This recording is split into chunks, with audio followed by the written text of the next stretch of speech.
ভগবান জগন্নাথ দেবের অনেক লীলাকথা আছে।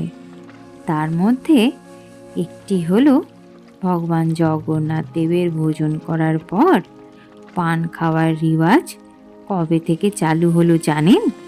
চলুন জেনে নিন। একদিন প্রভুদাস নামে একজন পরম ভক্ত ছিলেন। তার পানের দোকান ছিল।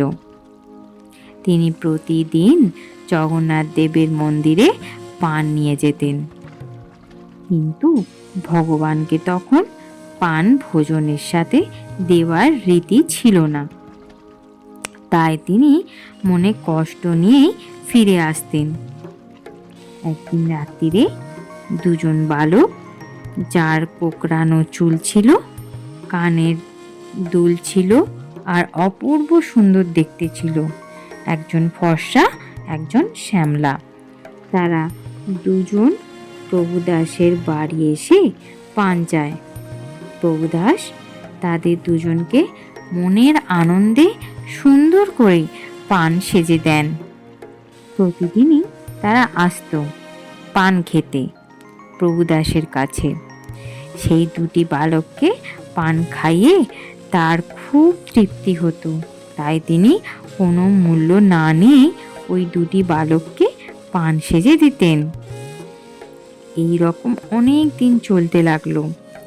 একদিন মন্দিরে একজন সেবক প্রভুদাসকে পান দিতে দেখে পরের দিন সে জিজ্ঞাসা করলে প্রভুদাস সব কথা জানায় তাকে।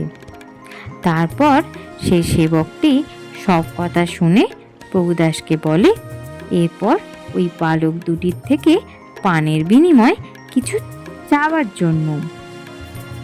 প্রভুদাস সেবকটির কথা মতো দুটি বালককে পানের পরিবর্তে পয়সা চাইলে তাদের গায়ে থাকা চাদরটি তার হাতে দিয়ে দেয়।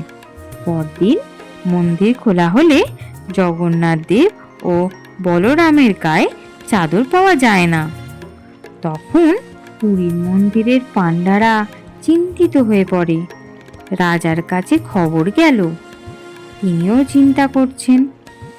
তখন সেই সেবকটির স্বপ্নে ভগবান জগন্নাথ দেব দেখা দেন আর বলেন ওই বালক দুটি আর কেউ নয়, ভগবান জগন্নাথ দেব ও বলরাম ছিলেন।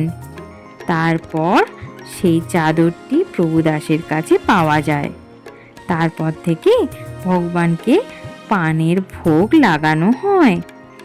সবকিছু ভোজনের পর পান দেওয়া হয় ভগবান জগন্নাথ দেবকে। জয় শ্রীকৃষ্ণ, জয় রাধারানীর জয়, জয় জগন্নাথ। ভিডিওটি ভালো লাগলে লাইক, শেয়ার এবং সাবস্ক্রাইব অবশ্যই করবেন।